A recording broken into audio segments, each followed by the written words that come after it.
ಅವೆಲ್ಲ ಹಂಗಿಲ್ಲ ನಿಮ್ಮನೆ ಸಂಬಳ ಕೊಟ್ಟಿದ್ದೆ, ನಿಮ್ಗೆ ಸಂಬಳ ಕೊಟ್ಟಿದೆ, ನೀವು ಜೋಯಿಸುತ್ತಾರೆ. ಇನ್ನೊಬ್ರು ಭವಿಷ್ಯ ಹೇಳ್ತೀರಿ, ಇನ್ನೊಬ್ರು ಮದುವೆ ಆಗೋದು ಹೇಳ್ತೀರಿ, ಮದುವೆ ಆಗಲ್ಲ ಹೇಳ್ತೀರಿ, ಮಕ್ಕಳಾಗೋದು ಹೇಳ್ತೀರಿ, ಮತ್ತೆ ನಮ್ದು ಯಾಕೆ ಹೇಳೋದು ಭವಿಷ್ಯ? ಅವೆಲ್ಲ ನೀವು ಟೈಮ್ ಪಾಸ್ ಮಾಡ್ತಾ ಇದ್ದೀರಿ. ನನಗೇನು ಕನಸು ಬಂತು ಅದನ್ನು ನೀವು ಹೇಳ್ಬೇಕು, ಕನಸಿನ ಅರ್ಥ ನೀವು ಹೇಳ್ಬೇಕು. ಹೇಳಲ್ಲ ಅಂದ್ರೆ ನಿಮ್ಗೆ ಉಳಿಸಲ್ಲ ಅಂತಾರೆ. ಇವರು ಕೈ ಮುಟ್ಕೊಂತಾರ, ಕಾಲು ಮುಟ್ಕೊಂತಾರ. ಅವ್ರ ವಿದ್ಯಾಭ್ಯಾಸ ಎಲ್ಲಿ ಹೋಯ್ತು, ಅವ್ರ ಭವಿಷ್ಯ ಎಲ್ಲಿ ಹೋಯ್ತು, ಅವ್ರ ಮಾಟ ಮಾತ್ರ ಮಾಡೋದು ಎಲ್ಲಿ ಹೋಯ್ತು? ಇವೆಲ್ಲ ಅಯ್ಯೋ ಅವಾಗ ರಾಜಗಳಂತಾರ ನಿಮ್ಮ ವಿದ್ಯೆ ಏನಾಯ್ತು, ನಿಮ್ಮ ವಿದ್ಯೆ ಎಲ್ಲಿ, ನೀವು ನಂಬಿದ್ರಲ್ಲ ವಿದ್ಯೆ, ಆ ವಿದ್ಯೆ ಎಲ್ಲಿ, ನಿಮ್ಮ ಜ್ಞಾನ ಎಲ್ಲಿ ಹೋಯ್ತು? ನನಗೆ ಕನಸು ಹೇಳಕ್ಕಾಗಲ್ಲ, ನಿಮ್ಮ ಕೈಲಿ ಕನಸಿನ ಅರ್ಥ ಹೇಳಕ್ಕಾಗಲ್ಲ, ಮತ್ತೆ ನಿಮ್ಮ ವಿದ್ಯೆ ಎಲ್ಲಿ, ನಿಮ್ಮ ಜ್ಞಾನ ಎಲ್ಲಿ? ಹೇಳಿದ್ರೆ ನನಗೆ ಅಂತ ಕೇಳ್ತಾದ್ರೆ ಹೇಳಕ್ಕಾಗ್ತಾ ಇಲ್ಲ. ಕೈಗೆ ಬರ್ಕಂತಾನೆ ಆಯ್ತಲ್ಲ, ಎಲ್ಲ ಸ್ವಾಮಿ ಅವ್ರಿಗೆ ಹೇಳಕ್ಕಾಗಲ್ಲ. ಈ ಭೂಮಂಡಲದಲ್ಲಿ ಇರ್ತಕ್ಕಂಥ ನರಮನುಷ್ಯ, ಯಾವ ನರಮನುಷ್ಯ ಇದಕ್ಕೆ ಉತ್ತರ ಕೊಡಕ್ಕಾಗಲ್ಲ. ಪರಸ್ಪರದ ದೇವರೇ ಹೊರತು ಬೇರೆ ಯಾರು ಇದಕ್ಕೆ ಉತ್ತರ ಕೊಡಕ್ಕಾಗಲ್ಲ ಅಂತ ತಮ್ಮ ಸೋಲನ್ನು ಒಪ್ಕೊಂಡಾಗ ಅವ ರಾಜ ಹೇಳ್ತಾನ, ಆಯ್ತಲ್ಲ ನಿಮ್ಗೆ ಸೋಲು ಒಪ್ಕೊಂಡ್ರಲ್ಲ, ನಿಮ್ಗೆ ಜ್ಞಾನ ಇಷ್ಟೇನ, ನಿಮ್ದು ಜಾನರ ಇಷ್ಟೇನ, ಆಯ್ತಲ್ಲ ನೀವು ಸಾಯ್ದಕ್ಕೆ ರೆಡಿ ಆಗಿರಿ. ಸಾಯ್ದಕ್ಕೆ ರೆಡಿ ಆಗಿಬಿಟ್ರೆ ರಾಜ ನಿಮ್ಮನ್ನು ಸಾಯಿಸ್ತಾನೆ. ಯಾಕಂದ್ರೆ ಇಷ್ಟು ವರ್ಷ ನಾನು ನಿಮ್ಮನ್ನು ನಂಬಿಕೊಂಡಿದ್ದೆ, ನಿಮ್ಮನ್ನು ನಂಬಿಕೊಂಡು ಜೀವನ ಮಾಡ್ತಿದ್ದೆ. ಏನಾದ್ರೂ ನನಗೆ ಕಷ್ಟ ಇದ್ರೆ ನೀವು ನನಗೆ ಸಲಹೆ ಕೊಡ್ತಾರ, ಅಂತರ ಕೊಡ್ತಾರ, ಏನೋ ಮಾಡ್ತಾರ ಅಂತ ನಾನು ನಿಮ್ಮನ್ನ ನಂಬಿಕೊಂಡ್ರೆ ನೀವೇ ನನ್ನ ಕೈ ಬಿಡ್ತಿದ್ರೆ, ನೀವು ಒಂದು ಕನಸು ಹೇಳಕ್ಕಾಗ್ತಲ್ಲ ನಿಮ್ಮ ಕೈಲಿ ಅಂದ್ರೆ ನಿಮ್ದು ಎಂತ ಜ್ಞಾನ? ನೀವೇ ಇನ್ನೊಬ್ಬರಿಗೆ ಭವಿಷ್ಯ ಹೇಳ್ತೀರಿ, ನೀವೇ ಇನ್ನೊಬ್ಬರಿಗೆ ಜೀವನ ಉದ್ಧಾರ ಮಾಡ್ತೀರಿ. ನಮ್ದು ಕನಸು ಹೇಳ್ಬೇಡ್ರಿ, ಕನಸಿನ ಅರ್ಥ ಹೇಳ್ಬೇಡ್ರೆ ನೀವು ನನಗೆ ಲಾಯಕ್ಕಿಲ್ಲ, ನನಗೆ ಇಲ್ಲಿ ಇರ್ಲಿಕ್ಕೆ ನೀವು ಅರ್ಹರಲ್ಲ, ನಿಮ್ಮನ್ನ ನಾನು ಪ್ರಾಣ ತೆಗಿಸ್ತೇನೆ ಅಂತೇಳಿ ಆಕೆ ಹೊರಡಿಸ್ಬಿಡ್ತಾರೆ. ಅವರು ಭಯಪಟ್ಟು ಏನಪ್ಪ ಎಂತ ಇಕ್ಕಟ್ಟಲ್ಲಿ ಸಿಕ್ಕಾಕೊಂಡ್ಬಿಟ್ಟು ಬರ್ತದೆ. ಆ ಒಂದು ಪಂಡಿತರ ಗುಂಪಿನಲ್ಲಿ ದಾನಿಯೆಲ್ಲ ಒಬ್ಬತ್ತಿರ್ತಾರೆ, ವಿದ್ವಾಂಸರ ಗುಂಪಿನಲ್ಲಿ ದಾನಿಯೆಲ್ಲ ಕೂಡ ಒಬ್ಬತ್ತಿರ್ತಾರೆ. ಹೀಗೆ ಹೋಗ್ತಿರುವಾಗ ಆರ್ಯೋಗನು ಅಂತ ಒಬ್ಬ ವ್ಯಕ್ತಿಯನ್ನ ಈ ರಾಜ ಏನ್ ಮಾಡ್ತಾರೆ, ಕಳಿಸ್ತಾರೆ, ಹೋಗ್ರಿ ಅವ್ರು ಎಲ್ಲೆಲ್ಲಿದ್ದಾರೆ, ಇಲ್ಲಿ ಯಾರ್ಯಾರಿದ್ದಾರೆ, ಈ ವಿದ್ವಾಂಸರಾಗಲಿ, ಪಂಡಿತರಾಗಲಿ, ಶಕ್ತಿಗಳರಾಗಲಿ, ಭವಿಷ್ಯರಾಗಲಿ, ಇವ್ರು ಎಲ್ಲಿದ್ದಾರೋ ಅವರೆಲ್ಲರೂ ಹುಡುಕಿಕೊಂಡು ಬಂದು ಅವ್ರನ್ನ ಸಂಹಾರ ಮಾಡಿಬಿಡುದು, ಅವ್ರ ಬಂದ್ಬಿಡುತ್ತ ಆಜ್ಞೆ ಹೊರಡಿಸ್ಬಿಡ್ತಾರೆ. ಆರ್ಯನ ನಮ್ಮ ಹೋಗ್ತಾನ, ಎಲ್ಲೆಲ್ಲಿದ್ದಾರ ಅವ್ರು ಎಲ್ಲೆಲ್ಲಿ ಅವ್ರು ಓಡೇಬಿಟ್ಟಾರ. ಮತ್ತೆ ಯಾವಾಗ ಪ್ರಾಣ ತೆಗ್ತಾನ ತಕ್ಷಣ ಓಡೇಬಿಟ್ಟಾರ. ಆಯ್ತಪ್ಪ ನಮ್ಮನ್ನ ರಾಜ ಉಳಿಸಲ್ಲ ಅಂತ ಹೇಳಿ ನಮ್ಮ ಪ್ರಾಣ ಕಾಪಾಡಿಕೊಂಡು ಓಡಗಿದ್ದಾರೆ. ಆದ್ರೆ ರಾಜ ಬಿಟ್ಟಿಲ್ಲ, ಅವ್ರನ್ನೆಲ್ಲ ಕಡೆ ಬಂದು ಸಂಹಾರ ಮಾಡಿಬಿಡು. ಇನ್ನು ನನಗೆ ಅವ್ರು ಲಾಯಕ್ಕಿಲ್ಲ, ಯಾಕಂದ್ರೆ ನನ್ನ ಕನಸಿನ ಅರ್ಥ ಹೇಳ್ಬಿಡ್ರು, ಕನಸು ಹೇಳ್ಬಿಡ್ರು. ಮತ್ತೆ ಇಷ್ಟು ದಿನ ನಾನು ಸಂಬಳ ತಿಂದಿದ್ದಾರೆ, ನನ್ನ ಹತ್ರ ಎಲ್ಲ ಸೌಲಭ್ಯ ಪಡ್ಕೊಂಡಾರ, ಒಂದು ಕನಸು ಏನಿಲ್ಲ ಅಂದ್ರೆ ಇವ್ರ ವಿದ್ಯೆ ಏನು, ಇವ್ರು ಏನ್ ನಂಬಿ ವಿದ್ಯೆ ಕಲ್ತಿದ್ದಾರೆ, ಇವ್ರ ವಿದ್ಯೆ ಸುಳ್ಳಾಯ್ತಲ್ಲ, ಇವ್ರು ಕಲಿತ ಒಂದು ಪಾಂಡಿತ್ಯ ಸುಳ್ಳಾಯ್ತಲ್ಲ ಅಂತೇಳಿ ಅದು ರಾಜ ಹಾಕಿ ಹೊರಡಿಸಿದಾಗ ಅದು ಆರ್ಯನ ನಮ್ಮನ್ನ ಹೋಗಿ ಕೇಳುವಾಗ ದಾನಿಯೆಲ್ಲ ಎದುರಾದಾಗ ಏನು ಇಷ್ಟು ತೀಕ್ಷ್ಣವಾಗಿದೆಯಲ್ಲ, ರಾಜ ಹಾಕಿ ಹೊರಡಿಸಿದಾನಂತಲ್ಲ, ಏನು ಪಂಡಿತರನ್ನ ಮತ್ತೆ ಶಕ್ತಿಗಳನ್ನ ಮಾಟಮಂತ್ರ ಮಾಡಲ್ಲ, ಜೋಯಿಸನ್ನ ಪ್ರಾಣ ತೆಗಿಬೇಕಂತ ಹೇಳಿದಂತಲ್ಲ, ಏನ್ ನಡೆದಿದೆ ಅಲ್ಲಿ, ಏನ್ ಒಂದು ವಿಷಯ ನಡೆದಿದೆ ರಾಜನ ಆಸ್ಥಾನದಲ್ಲಿ, ರಾಜನ ಅರಮನೆಯಲ್ಲಿ ಏನು ಘಟನೆ ನಡೆದಿದೆ ಅಂತ ಕೇಳಿರುವಾಗ ಅವಾಗ ಹೇಳ್ತಾರ, ಎಲ್ಲ ದಾನಿಯೆಲ್ಲ ರಾಜನಿಗೆ ಒಂದು ಕನಸು ಬಂದಿದೆ, ಆ ಕನಸಿನ ಅರ್ಥವನ್ನು ತಿಳಿಸಿದ್ರೆ ಮಾತ್ರ ನಿಮ್ಮೆಲ್ಲರ ಪ್ರಾಣ ಉಳಿದಿದೆ, ಇಲ್ಲಂದ್ರೆ ನಿಮ್ಮ ಪ್ರಾಣ ಉಳಿಯಲ್ಲ ಎಂಬುದಾಗಿ ರಾಜ ತೀಕ್ಷ್ಣವಾಗಿ ಹಾಕಿ ಹೊರಡಿಸ್ಬಿಟ್ಟಿದ್ದಾನೆ ಎಂಬುದಾಗಿ ಹೇಳಿದಾಗ ಅವ್ರು ದಾನಿಯೇಲ್ ಹೇಳ್ತಾರೆ, ನನಗೆ ಸ್ವಲ್ಪ ಅವಕಾಶ ಕೊಡು, ನನಗೆ ಒಂದು ಸ್ವಲ್ಪ ಅವಕಾಶ ಕೊಡು, ನನ್ನ ದೇವರ ಹತ್ರ ನಾನು ಮರೆಯಿಟ್ಟು ಕೇಳ್ಕೊಳ್ತೇನೆ ಅಂತ ಹೇಳಿ ಅವಾಗ ದಾನಿಯೇಲ ಆ ಆರ್ಯಕು ಎಂಬ ವ್ಯಕ್ತಿ ಅಂತ ಕೇಳ್ಕೊಳ್ತಾರೆ.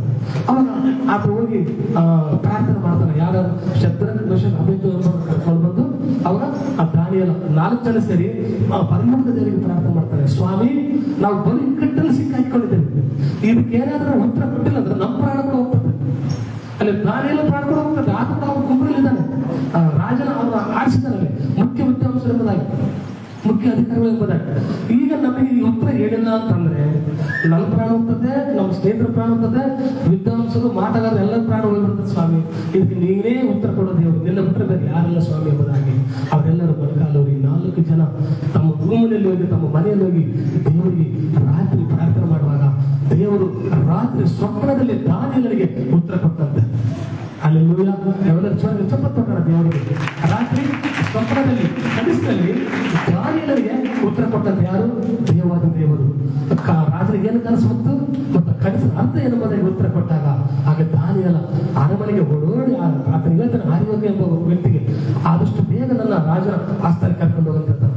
ಅವಾಗ ಆತ ರಾಜನ ಆಸ್ಥಾನಕ್ಕೆ ದಾನಿಯೇಲ ಕರ್ಕೊಂಡು ಹೋದಾಗ ಅವಾಗ ಆತ ಹೇಳ್ತಾನೆ, ದಾನಿಯೇಲ ಹೇಳ್ತಾನೆ, ರಾಜನೇ ನಿನಗೆ ಏನು ಕನಸು ಬಿಡ್ತ ಅನ್ನೋದನ್ನ ಮತ್ತು ಆ ಕನಸಿನ ಅರ್ಥವನ್ನು ನಾನು ನಿಮಗೆ ತಿಳಿಸ್ತೇನೆ ಎಂಬುದಾಗಿ ಹೇಳುವಾಗ ಅವಾಗ ರಾಜ, ನೀನು ತಿಳಿಸ್ತೀಯಾ? ನನಗೆ ಏನು ಕನಸು ಬಿಡ್ತವನ್ನು ತಿಳಿಸ್ತೀಯಾ? ಅದರ ಅರ್ಥ ತಿಳಿಸ್ತೀಯಾ?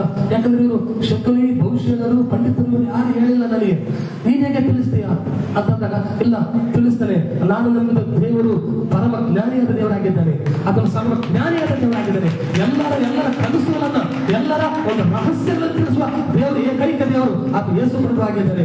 ಆತನನ್ನು ನಂಬಿದ ಭಕ್ತರು ನಾವು ನಮಗೆ ತಿಳಿಸಿದ್ದಾನೆ ಆ ಕನಸಿನ ಅರ್ಥವನ್ನ ಎಂಬುದಾಗಿ ದಾನಿಯೇಲನು ರಾಜನಿಗೆ ಹೇಳುವಾಗ, ಆಯ್ತು ರಾಜ, ಆಯ್ತು ದಾನಿಯೇಲ, ನಿನ್ಗೆ ಹೇಳು, ಅದರ ಅರ್ಥವನ್ನು ಹೇಳಿದಾದ್ರೆ ನಿನಗೆ ಬಹುಮಾನಗಳು ಕೊಡ್ತಾನೆ, ನಿನಗೆ ಬಹುಮಾನ ಕೊಟ್ಟು ಸನ್ಮಾನಿಸ್ತಾನೆ ಎಂಬುದಾಗಿ ಹೇಳಿದಾಗ ಅವಾಗ ದಾನಿಯೇಲ ವಿವರಣೆ ಮಾಡ್ತಾ ಹೇಳ್ತಾ ಹೋಗ್ತಾನೆ, ರಾಜನೇ ನೀನು ಮಲಗಿರುವಾಗ ನೋಡು, ಆತ ಮಲಗಿದು ಕೂಡ ಹೇಳ್ತಾನ ದಾನಿಯೇಲ, ನೀನು ಮಂಚದ ಮೇಲೆ ಮಲಗಿರುವಾಗ ತಪ್ಪನೆ ಒಂದು ಕನಸು ಬಿತ್ತು, ಅದ್ಭುತ ಪ್ರತಿಮೆಯ ಕನಸು ಬಿತ್ತು. ಆಗ ನೀನು ಮಂಚದ ಮೇಲೆ ಓಡಾಡಿದೆ, ನಿನ್ನ ಕೈಕಾಲು ನಡಿಗಿದವು, ಕೀಲು ಸಡಿಲಿದವು, ಆಗ ನೀನು ಹಂಚಿಕೊಂಡೆ ಈ ರೀತಿ ಭಯಂಕರವಾದ ಕನಸು ಬಿದ್ದಾಗ ಈ ಕನಸು ಅದ್ಭುತ ಪ್ರತಿಮೆ ಕನಸು ಈ ರೀತಿ ಇತ್ತು, ಈ ರೀತಿ ಆಯ್ತು, ಈ ರೀತಿ ಮುಂದೆ ನಿನಗೆ ಜರುಗುತ್ತದೆ, ಈ ರೀತಿ ಮುಂದೆ ನಿನಗೆ ಆಗ್ತದೆ ಎಂಬುದಾಗಿ ಅದು ಒಂದು ಕ್ರಮವಾಗಿ ಹೇಳ್ತಾ ಹೋದಂಗಲ್ಲ ರಾಜನಿಗೆ ಬಹಳ ಸಂತೋಷ ಆಗುತ್ತೆ. ಅವಾಗ ಎಷ್ಟು ಪರಮ ಜ್ಞಾನಿ ಈ ಕನಸಿನ ಅರ್ಥವನ್ನು ಈ ಜೋಡಿಸರ ಕೈಲಿ ಮಾಟಮಂತ್ರ ಮಾಡೋದ್ರ ಕೈಲಿ ಭವಿಷ್ಯದ ಕೈಲಿ ಆಗಲ್ಲ.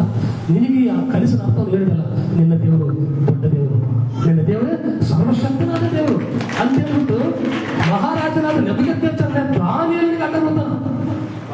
ನೋಡ್ಬೇಕಾದ್ರೆ ಅದು ಮಹಾರಾಜ ನೆಬೂಕದ್ನೆಚ್ಚರ, ಇಡೀ ದೇಶದ ರಾಜ, ಆದರೆ ಭಕ್ತನಾದ ದಾನಿಯೇಲನಿಗೆ ಅಡ್ಡ ಬಂದಲ್ಲ. ನಿನ್ನ ದೇವರು ದೊಡ್ಡ ದೇವರಪ್ಪ, ಎಂತ ಜ್ಞಾನ ಕೊಟ್ಟಿದೆ ನಿಮಗೆಲ್ಲ. ನೋಡಿ ಈ ಕನಸಿನ ಅರ್ಥ ಇವ್ರಿಗೆ ಹೇಳಕ್ಕಾಗಿಲ್ಲ. ನೋಡಿ 24 ಗಂಟೆ ಭವಿಷ್ಯ ಹೇಳಿದ್ರು, 24 ಗಂಟೆ ಭವಿಷ್ಯ ಹೇಳೋದು, ಶಕನ ಹೇಳೋದು, ಹಂಗ ನಡೀತೈತೆ ಹಿಂಗ ನಡೀತೈತೆ ಹೇಳೋದೇ ಇವ್ರ ಕೈಲಾಗಿಲ್ಲ. ಮತ್ತೆ ನಿನ್ನ ದೇವರು ಈ ಅರ್ಥ ಹೇಳಿದ್ರೆ ನಿನ್ನ ದೇವರು ನಿಜವಾದ ದೇವರು, ಈ ಪ್ರಪಂಚದಲ್ಲಿ ಯಾರು ನಿಜವಾದ ದೇವರ ಇಲ್ಲ ಎಂಬುದು ನನಗೆ ಗೊತ್ತಾಯ್ತು. ನಿನ್ನ ದೇವರು ನಿಜವಾದ ದೇವರು ಎಂಬುದು ಗೊತ್ತಾಯ್ತು ನನಗೆ. ಆತನೇ ದೇವಾದ ದೇವನು, ರಾಜನ ರಾಜನು, ಕರ್ತನ ಕರ್ತನು, ಆತನು ಸರ್ವಶಕ್ತನಾದ ದೇವರು, ನಿನ್ನ ದೇವರೇ ನಿಜವಾದ ದೇವರು ಎಂಬುದಾಗಿ ಆ ರಾಜನು ಒಪ್ಪಿಕೊಂಡು ದಾನಿಯೇಲನಿಗೆ ಸನ್ಮಾನಗಳು ಮಾಡ್ತಾರೆ.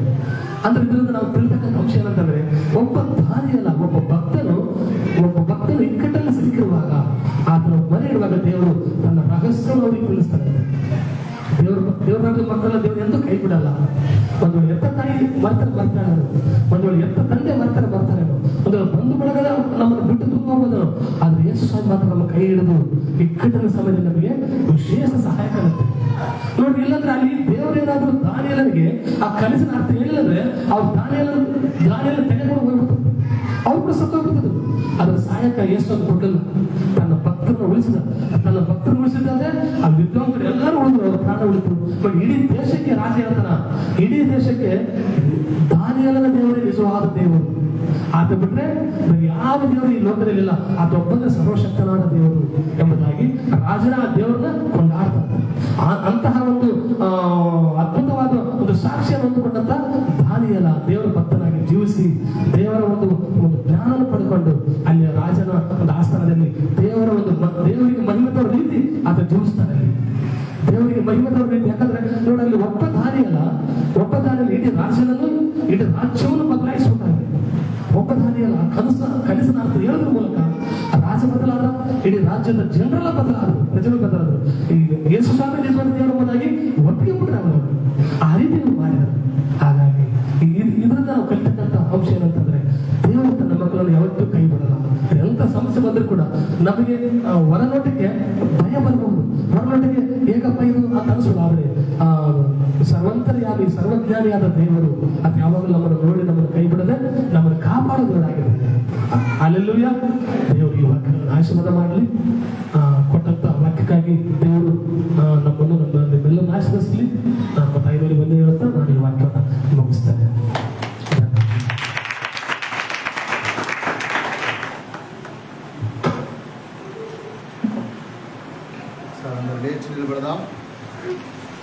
నిలబడి ఇంతవరకు చక్కని వాక్యం నెబుకద్నెజర్ రాజును గూర్చి మనకొచ్చిన స్వప్నము, మనకొచ్చిన కళ.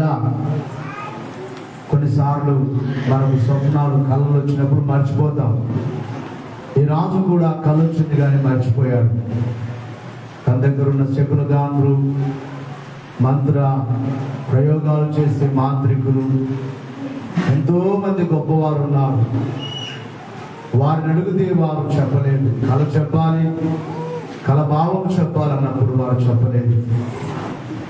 దానియేలు కూడా ఒక జ్ఞానిగా ఉన్నాడు కనుక జ్ఞానులందరినీ చంపాలని ఆజ్ఞ రాజించినప్పుడు ఆ మరణము దానియేలు కూడా రాబోతున్నదని తెలిసినప్పుడు కొంత టైం అడిగి దేవుణ్ణి అడిగినప్పుడు కళ భావాన్ని దానియేలు గారికి దేవుడు బయలుపరచగా చెప్పిన విషయాలను చక్కగా కన్నడలో చెప్తున్నాడు కానీ నాకు బాగా అర్థమవుతుంది.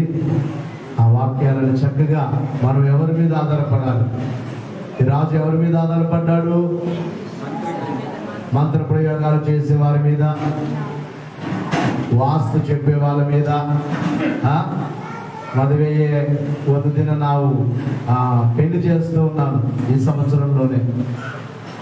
పెళ్లి కొడుకు దేవుడు నమ్మలేదు, పెళ్లి కొడుకు తండ్రి దేవుడు, ఆ పెళ్లి కూతురు తండ్రి దేవుడు నమ్మలేదు. ఆయన బాగా డబ్బున్న వాడి పెద్ద భక్షణాల్లో పెళ్లి చేస్తున్నాడు.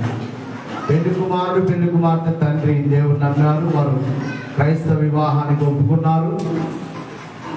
అయితే ఆయన ఈ టయానికి ముగించాలని అన్నాను. నాకేం తెలుసు ఆ టయానికి ముగించాలని చెప్తారట. ఆ టైం దాటితే ఏ కాలం వస్తుంది?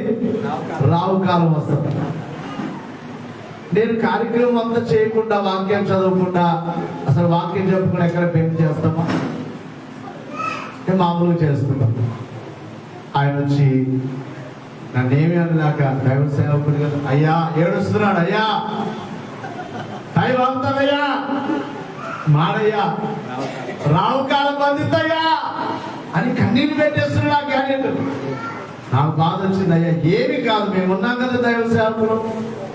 వాళ్ళేదో డబ్బుల కోసం చెప్తారు, అది పెట్టాలి ఇది పెట్టాలి, ఈ టయానికి పెళ్లి చేయాలి, ఈ డోర్ ఇలా పెట్టాలి. బైబిల్లో అవన్నీ రాయబడలేదు.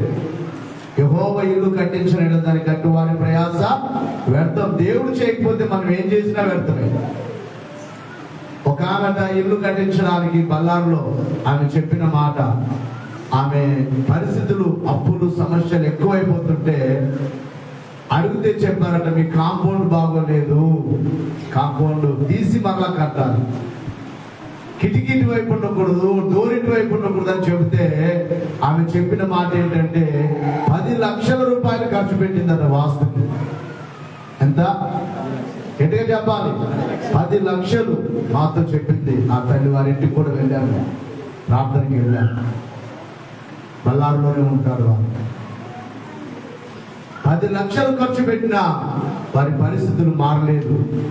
దేవుని కృపను బట్టి వారు దేవుళ్ళలోకి వచ్చారు. వారింటికి చాలా సార్లు వెళ్ళి మేము ప్రార్థన చేశాము. ఇప్పుడు రక్షణ పొంది దేవుల్లో ఉన్నారు, అభివృద్ధి పొందుతున్నారు. దేవునికి మహిమ కలుగును గాక.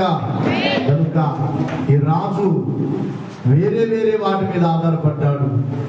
చివరకు ఆ రాజు దానియేలు గారి ద్వారా ఆ యొక్క స్వప్నమునకు ఒక విగ్రహం, బ్రహ్మాండమైన విగ్రహము కనబడుతుంది. ఆ విగ్రహం యొక్క తల ఒకసారి చదవాలి. తల ఎలా ఉన్నది? బంగారముతో ఉన్నది. ఆ భావం కూడా ఆయన చెప్పాడు. చదవమ్మా. దేవునికి మహిమ కలుగును గాక.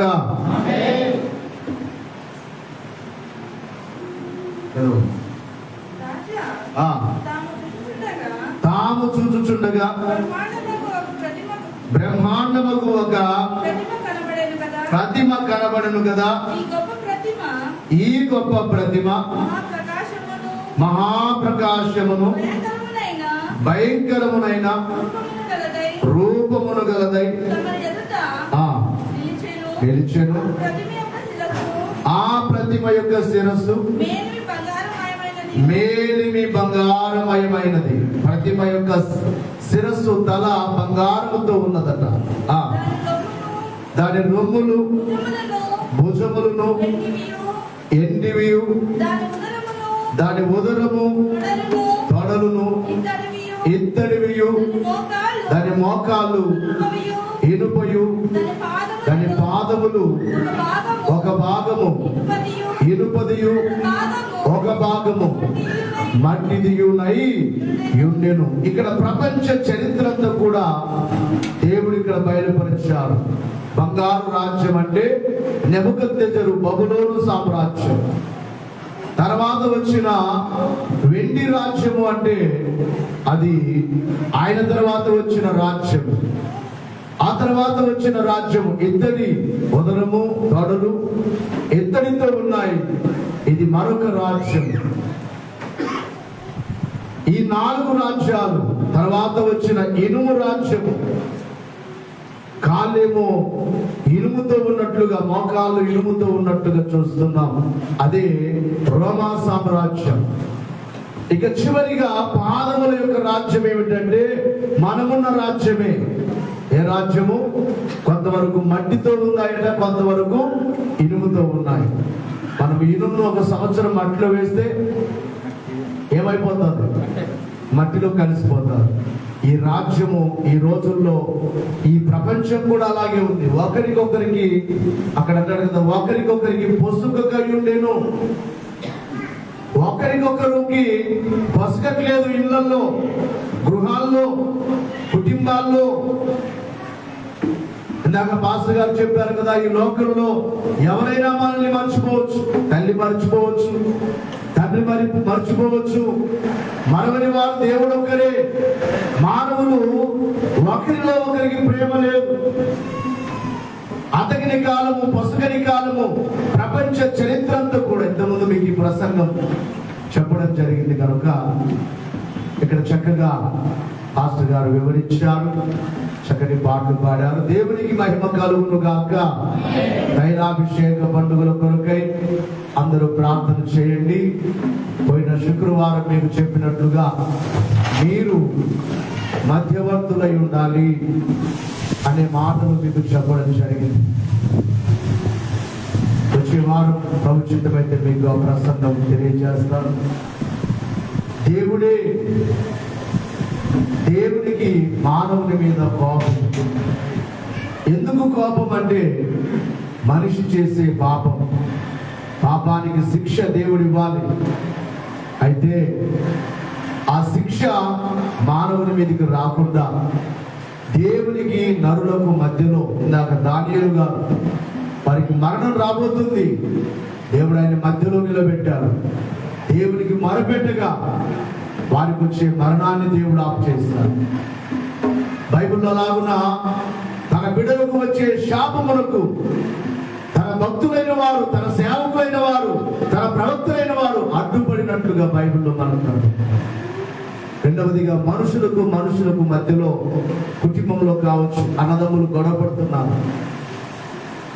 మధ్యలో ఒకరు వచ్చి ఇలా కాదు, మీరే గొడవ పడితే ఎలాగా, మీరు సహోదరులే కదా, రక్త సంబంధికులే కదా అని పెద్దవాడో చిన్నవాడో, 4 ఉన్నారనుకో, 3 ఉన్నారనుకో, గొడవ పడుతుంటే పెద్దోడు చిన్నోడు ఏం చేస్తాడు చెప్పండి? సమాధానం చేస్తాడా చేయడా? యారా మనం గొడవ పడితే ఎలాగా? మనుషులకు మధ్య వరకు. చివరిగా తండ్రి అయిన దేవునికి భూలోకములో ఉన్న మానవులందరికీ, దాని ధ్యానంలో మనం నిజంగా మనందరికి మధ్యవర్తి ఎవరట? దేవుడే. నీకు నాకు బదులుగా నాకు పాడుకున్నాం కదా, ఏ స్థితికైనా చాలిన ప్రేమ నా పరిస్థితిని మార్చగల ప్రేమ, ఏ స్థితికైనా చాలిన ప్రేమ నా పరిస్థితిని మార్చగల ప్రేమ, నాకు బదులు మరణించిన ప్రేమ, జీవము నాకు సగి ప్రేమ. చదువుదాం. నాకు బదులు మరణించిన ప్రేమ, జీవము నాకు సగి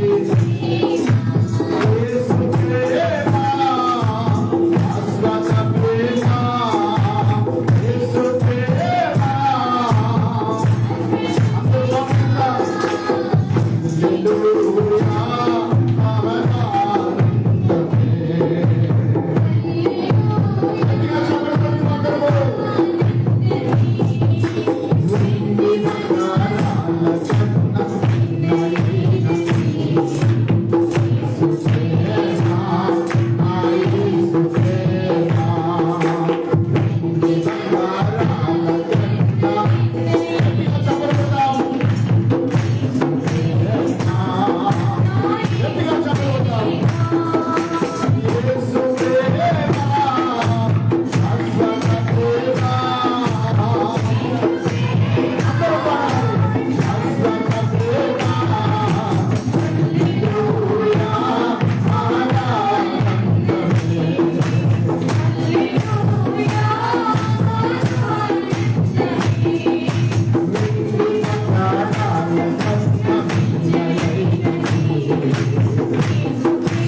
నీవున్నావు కనుక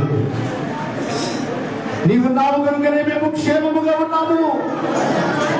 నిన్ను బట్టి ఏనయ్యా, నీ ప్రేమే, నీ ప్రేమే, నీ ప్రేమే. తండ్రి మరచిన ఈ లోకంలో ఎవడు దూరమైపోయినా ఇక్కడ నిలబడిన మీ దాసుడు శ్రమలో ఉన్నాడు ఆయన. తన యొక్క భార్యను కోల్పోయిన శ్రమలో నీవే మీ కుమారుడికి ధైర్యముగా ఉండండి, నీవే ఆదరించండి. ఇక్కడ ఎందరైతే శ్రమలో ఉన్నారు, నీ ప్రేమతో ఆదరించండి, నీ ప్రేమతో ధైర్యపరచండి. నీ ప్రేమే నన్ను ఆదరించేను, నీ ప్రేమే నన్ను ఆదరించేను. సమయోచితమైన నీ కృపయే నన్ను కాచి కాపాడెను.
అందరూ చేతులు నీ ప్రేమే నన్ను